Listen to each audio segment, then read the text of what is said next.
Hello, welcome to the part 7 of the recording. Here we will be looking at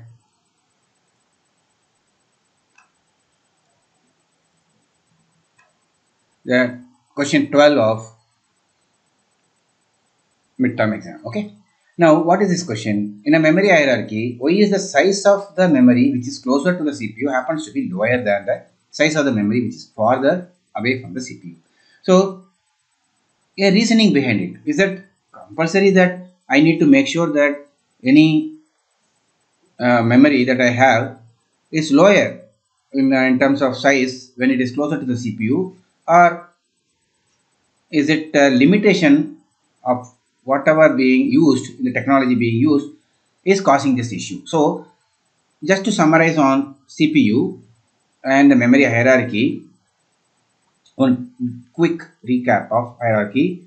Okay, now this normally is registers which are inside the CPU. They are also holding some values, data, whatever you read.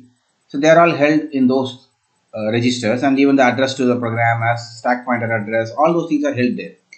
And then there is L1 cache. Cache is normally made of SRAMs, static random access memory. Then there may be a L2, L3 cache. Okay. Then we have main memory. So the size is like a pyramid because the number of bytes reserved within a CPU for registers are much lower than the L1 size, and L2 size is larger, and main memory is much more. And then we have hard disk or even network of systems, then it goes into terabytes of memory. Now the question is, why is the memory which is closer to the CPU is lower in size than the one which is farther away? The reason is because of some limitation of the technology that we are using. Now, what do we need? First of all, what are the properties of the memory that we need, which are closer to the CPU? We want the memory which is closer to the CPU to be as fast as the register, because registers are going to be accessed by instructions. Add R1, R2, R3. R2, R3 are added and the result is put in R1. This is being executed by the CPU in normally in gigahertz range, right? Right now processors are running at a few gigahertz. So they are all running at that rate. That means every access is less than 1 nanosecond. Now, if the instruction called LDR, load a value from memory, okay, load R0, R1. Now, whatever is there in the address is put on the bus, and then we get the content of that address into R0. Now, this instruction is going to be executing at this speed, and we know that the CPU speeds are much higher than the main memory speed. Okay, main memory is made of DRAM, dynamic random access memory, and it can run in few megahertz, hundreds of megahertz, but it can't be running at a gigahertz rate. Even though the technology is catching up now, but still there is something limiting the speed of the memory, which are having a larger size. The reason being, the DRAM technology is meant for having every cell occupying maybe a smaller size equivalent to one transistor and a capacitor. Okay, so that's all. One cell means unit of memory which stores one bit of information. So that is only built within one transistor and a capacitor, which can be based on which technology you use, the 7 nanometer technology or 10 nanometer technology. It may occupy some space, but it has got some limitation. So you can accommodate within a particular chip area, you can accommodate more bits, but it has a limitation that needs to be refreshed. That periodically you need to refresh the memory to make sure that the value stored in the capacitor in as charges do not get leaked. So you need to charge it again if it is storing on R0 based on the type of logic which is built into the DRAM memory. So because of those limitations and the technology being used, you can accommodate more bits into it, but the access time is slower. Okay, because you are reading from a capacitor and it has to drive some current out of it, so it cannot operate at a rate the CPU wants it. Okay, now DRAM cannot be kept closer to the CPU. We understand that. Now, what can be kept near to the CPU? As I told you, SRAM can be kept near that. Now, what is the technology of SRAM? It uses many transistors, 5 to 6 transistors, to build one cell of SRAM. That means one bit, if you want to store one bit, you need to at least build few transistors into the circuit. Okay, in that case, what happens is it occupies more space and it consumes more power, and because of that, what happens is I can't put in more number of bits into the memory which is closer to the CPU. Most probably all that, like cache is built into the CPU, core. So CPU cores are there, and then the cache is built into the same chip. Now, because it occupies more space, you cannot accommodate more bits into the SRAM, as well as it consumes more power switching time. But it is actually meeting the requirement that most very close to the CPU clock rate, this SRAM can also be accessed, providing the data. So if you are asking, the CPU is saying LDR something, then it can immediately, it doesn't make the CPU to wait for the content from the L1 cache into the register to be loaded. So some LDR instructions may not be a single clock cycle instruction, maybe even if it 2 or 3 clock cycles, it will still run faster compared to our main memory. So the summary is, though the memory closer to the CPU is much faster in terms of access time, it has a limitation that it occupies larger space and consumes more power. So I can't pack too many bits into the chip.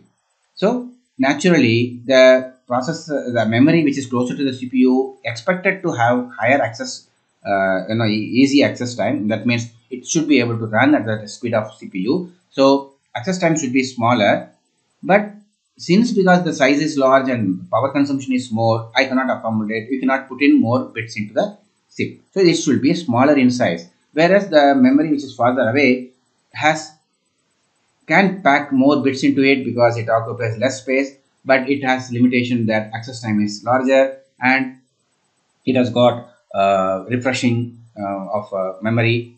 So additional circuits are required. So we cannot keep it closer to the DRAM technology, cannot be used to keep the memory which are closer to the CPU and have a larger size. So because of these limitations, the memory which is closer to the CPU happens to be lower size compared to memory which is farther away from it. So that's it. You can I have given the description below. Maybe I will show you what is there, which is expected to be written. Okay, now let me show you. So normally the memory technology chosen for the memory closer to the CPU, which is SRAM, is power hungry, and that takes more space per memory cell. I said 6 transistors or so, but providing a much lower access time. Okay, it provides much lower access time, which is the most important critical property that we are looking for when we need a memory which has to be kept near to the CPU, because it should be as fast as the CPU. So compared to the memory which is farther away from the CPU. Okay, these are the limitations, but it has very good access time. Since the size per cell is bigger and the power consumption is higher, because of the reasons, it is not physically possible to build such memories with a larger size. So that's why the memories which are closer to the CPU cannot be of larger size. Okay, now let us look at the question 30. Before we go into the question 13, which is talking about memory management, let us give just give a brief overview of what is memory management. Now, as all of us are aware that we need memory. Sorry about memory going down. Don't think that the bytes will fall away from the memory. Don't worry. Now, we have OS, we have processes. All this memory is filled with all these processes. Now, actually, does each of these processes have only this much of space required for it to run? Most probably not, because in the hard disk we have a larger size and the actual executable size may be huge, and more than the executable size, the data that we are using in a program may be much more. So I may declare, in machine learning algorithms, we may declare an array of huge integers or float operations, float type variables, which are of maybe 10,000 or maybe more. Now, if you see the number of bytes required for each of the elements and multiply by the number of elements, it may be even exceeding the total number of amount of memory that you have, physical memory that you have in your system, that DRAM memory, which is the main memory that you have. So now, does it mean that I can't run these programs in the program chip or in the system? No, I should be able to run it even if the main memory is limited in size. That's the reason the memory management unit comes in. So MMU is I'm showing it actually larger than the CPU, but it shouldn't be. CPU is much larger than the main memory management unit. Now, what is happening is any address that is coming out of the CPU, okay, address is actually going through memory management unit. So the address what is given by the CPU is called logical memory addresses, okay, and what is coming out of the MMU is physical memory addresses, okay, physical memory or real memory, okay, real memory address or real address or logical address, or I know maybe I will not say logical memory address, I say logical address. This can be a virtual address, okay, I can have a virtual address. Now what does this mean? Now when I say that I have a huge array of data, the program assumes that I have so much of memory available to me. This is the logical image of the memory that program has. Whereas because of the locality of reference, okay, locality of which actually talks about only portion which is required is being accessed at a time, at which is shorter amount of data, or even the piece of code which is a for loop, only that particular for loop is being accessed. So limited amount of code memory or data memory is being accessed at a time while the program is running. Not the entire thing is required. It's like when you are reading a book, maybe you don't split the book into multiple pages and read only the page what you need and then tear off that page and then read it. But once I happen to do that because there's another friend who wants to read, so a small book was torn into two and he was reading it and I was reading the other half, and then we exchanged it later on to make sure that we both of us are doing it, reading it during the time because the exam is there tomorrow. Then we of course bound it together and then recovered it back. So I'm not expecting you to tear off your books because you want to share it with your friends. Don't do that. But what I'm saying is that's what is being done in the memory management unit, where when you have a large area of code area and large area of data, it's not all that data in code is brought into the main memory. Only what is needed is brought. It's not torn, but it's only a required thing is brought into the main memory. So who does it? That's the job of MMU. Because when I declare an array, I expect the program, or the program expects that the entire memory, all the elements of this is in the contiguous space.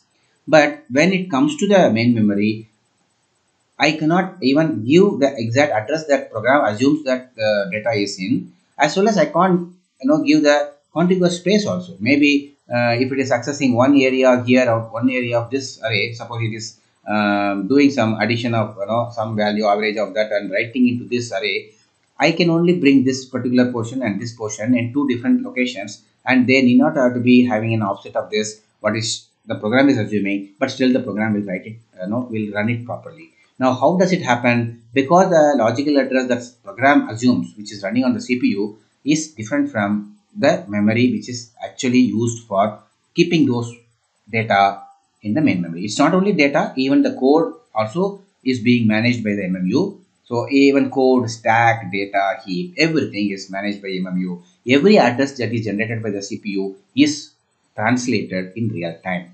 That means if the CPU memory access is happening at the rate of some gigahertz, nanosecond time, MMU also is fully hardware. It's not any software based system. It's a purely hardware based system which is configurable. It will have some registers where the CPU is not actually CPU is writing into it, but who is making it to write? Who is deciding what to be written into this configuration register? It is the OS. OS has the access to the MMU's configuration register, and it sets up the MMU based on what the logical address of the program which is running there. P1, process P1 is running. Now the configuration will be totally different when the P2 process is running. So it is actually tied to the process which is running. if multiple processes are running, anyway we will be doing a context switch, right? During that time, what happens is the MMU is also modified according to the process requirement. So sometimes it is very difficult in that way, changing everything. So MMU has regions, okay, different regions. So one region may be for P1, one region for OS, and the region is for some other process. So MMU has multiple channels kind of a thing, okay, regions of memory, and they individually can be controlled what is the conversion they need to do, because what is the conversion needed for a process P1 is different from the conversion needed for process P2, but they may be giving the same logical address, but the virtual address, the physical address being generated for P1 and P2 may be different. It needs to be different because we don't expect that to get overlapped on the same memory. It needs to be occupying two different areas, okay, unless there is a shared memory which is being used by both the processes. Okay, that's a different issue, we'll talk about it later. So each process is occupying different locations in the main memory, and their addresses are different on physical memory addresses, whereas each of those processes may be assuming the same logical address. It doesn't matter, as long as the physical addresses are different, the logical addresses can be same. All my programs running on the system can be assuming the same logical address, but OS makes sure that they are not mapped to the overlapping addresses on the main memory. So that needs to be taken care of by the OS by configuring the MMU, and once it is done, every access done by the CPU will be translated. Any address that comes from CPU will be translated to the physical memory, and it will be going. So whatever, suppose I am writing a code which is int star IP equal to ampersand I. Assume that I have declared a variable ampersand I. Maybe I will initialize it with some value. Now I am getting the address wherever this particular variable is located. It could be in stack, or if it is a global variable, it may be in the data area, but somewhere it is residing in the memory. Okay, either stack memory or something, it is residing in the main memory. Now I am initializing with another variable which is IP, integer pointer or PI, whatever you call it, and I am initializing with the ampersand of I. Now this address what I get is based on the logical address. That means in my logical space of the program, stack is reserved here, and maybe I is residing here, 10,000 address. Okay, maybe data area maybe 20,000. This is the logical address. Okay, logical address, and I is at 10,000. Then IP, if you print it percentage %p, okay, printf, then I will get 10,000 as a value on your screen when I am printing the address. But is the 10,000 maybe even is it there in the main memory? It may not be there. Now what happens is, when I am accessing it, suppose I am saying that now I am writing a code to I equal to 20. Now this I variable has to be accessed. That means the address 10,000 will be put by the CPU, because that's the address of this variable. Now this MMU comes in between, and OS has already configured with something registers, in our case relocation register, which we'll talk about it soon. And then it has, if I give 10,000, suppose if I is a local variable, okay, and it is in stack, and it happens to be your 2000 address. Now 10,000 will come out as 2000 from the main memory, and then the memory will be accessed. So whatever address comes from the memory management unit will be given to the main memory, and the content will go straight away. Don't think that the content will also go through some translation. That is not acceptable. You should have the value 20 only here. Okay, I am only saying the address is translated, not the content of memory is translated. What I see as a program, if I print percentage %d I, if I say I get the value 10 or 20, I should have the same value in the main memory. Only difference may be if because of memory hierarchy which I have mentioned, the main memory is farther away from me, but there is a L1, there is a L2, and then there is a register. Now I showed you that I am loading a value from the address which is in R1, which R1 happens to be the logical address. Okay, 10,000 or whatever address I gave you. What did I give?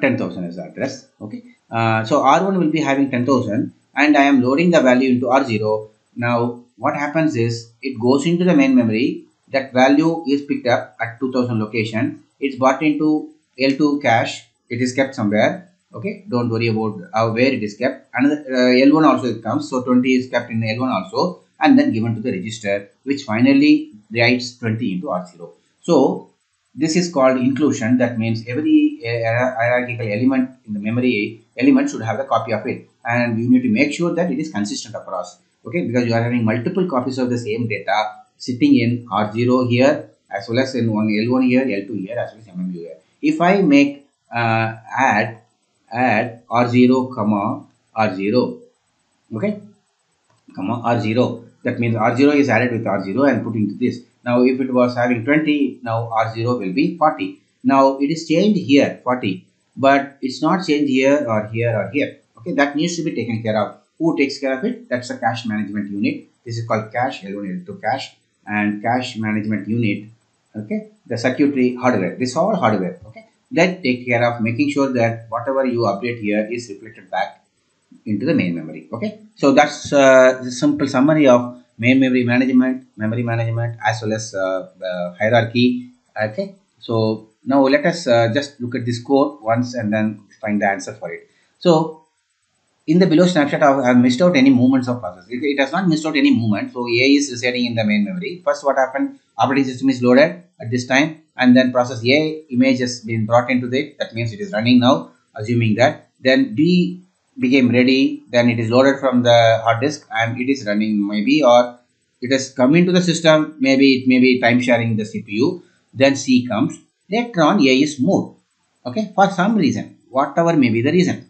Now, the question asked is what might be the state of process A during the interval D to F?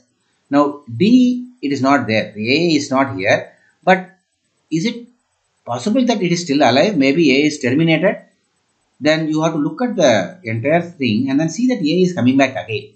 That means maybe if I say that these process names are not immediately reused, okay, reusing is not going to happen unless you go to Z and then maybe AA, BB it will happen, but it will not reuse the name given to it. It's like our RTO office, which is giving the registration number, K03, MA, MB, MC, like that, okay. So it cannot be reused because you don't know how long that car is going to be running on the road. Maybe now government is coming with a restriction that it cannot be on the road for beyond some 20 years or something. But still, you don't know when you are allocating some process PID to a process, you don't know how long is it going to survive. So you need to make sure that the PID is given in terms of numbers or a name like ABCD needs to be unique and you should not reuse the same value. So if that is true, okay, any OS, intelligent OS will do that. In that case, A is the same A as this. That means it has not died. It is not terminated. It's still alive. That means it was somewhere. Between D to F, it was somewhere. Where could it be? It's not in main memory means it has to be in the hard disk. Don't say that it is in the cache. Okay. Please remember, main memory is much larger than the cache, which I explained. So it can't be put in the cache there. Cache will have only the image of what is there in the main memory. Some part of main memory will only be in the cache. It cannot be totally something new. It's maybe possible with some cache technologies, but I'm not coming to that. So now between D to F, it needs to be in hard disk. Okay. And what might be the state? Now process states, you know that there are ready state, okay, and which can get blocked state, okay, and then from blocked state it can go into suspend state, okay. Now when it goes to suspend state, it is because of memory is not there, so main memory is limited, so I want to create space, so I move the process to the hard disk. To hard disk movement has happened, HDD. Now is it possible that a ready also can go into suspended state? Yes, ready suspended state. If I call it as a blocked ready, blocked suspended state and ready suspended state is possible. Many ready processes are there. Maybe some process in the main memory which is in the ready state also may be moved to hard disk. So, but you don't know whether it is a ready suspended or blocked suspended. That may be too much to assume. Or you got to say that I am assuming that the process A is blocked or it was ready when it was moved forcibly by the OS. So no problem. You make a statement. Otherwise, better to safe bet is to say it is in a suspended state. Okay, you cannot say that it is in the block state. Okay, if once it goes to hard disk, it has to be in a suspended state. So please remember to mention that So what might be the state of the process A during the interval D to F? It might be suspended state, and give a reason. Okay, not only just say the state, but maybe the question says only what might be the state. You can give a one supporting statement also to justify why you think so. Now, what is the second question? Is it possible that all these processes in the main memory are in a running state? Now, you have a freedom to assume anything. Okay. Say that I assume single core. In that case, say that only one of the processes at any line snapshot will be running. Okay. If I am saying at C, only one of them will be running out of ABC. Don't say that D is running here. Okay. D is not even in main memory, which cannot be running. So you have to make a meaningful just assumption, as well as the answer should be meaningful. So now the question is it possible that all these processes in the main memory? Now, how many processes are there maximum here? OS is also there, assuming that OS is not occupying the CPU always. It comes and goes. It shares along with the user processes. That should be the case.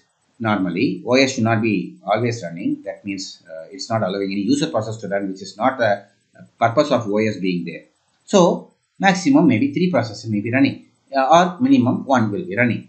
I'm not saying that our OS is during the OS running. Yeah, of course, sometimes OS may be occupying the entire CPU if it's a single core and no other user process may be running.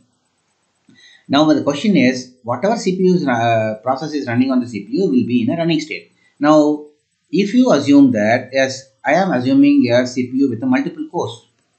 In that case, okay, in that case, multiple processes can be in a running state. So all the processes shown here could also be in running state. But you have to justify statement saying that I am assuming multiple cores are there, which are, suppose 3 processes maximum is there in the main memory now at any time. So if there are cores which are more than 3 cores, yes, then more than 3 processes could be running. So I don't want a very long description, short and sweet at the same time, to the point, capturing the key aspect of what you have in or to say.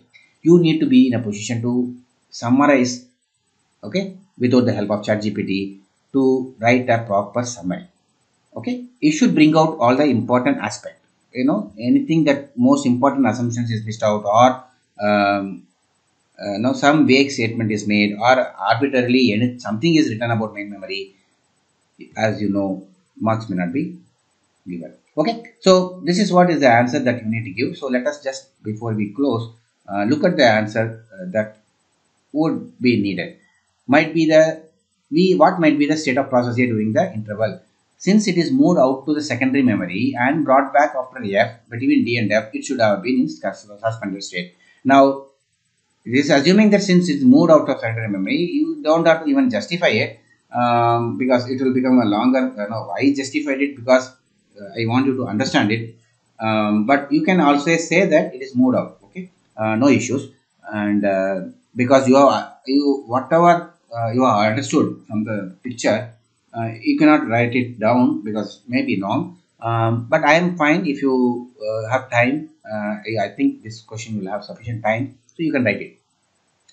Is it possible that all these processes in the main memory are in running state? Yes. At any instant, there are 3 processes in main memory. It is possible for all the 3 processes to be in a running state only if there are 3 cores or more in the CPU. That needs to be there.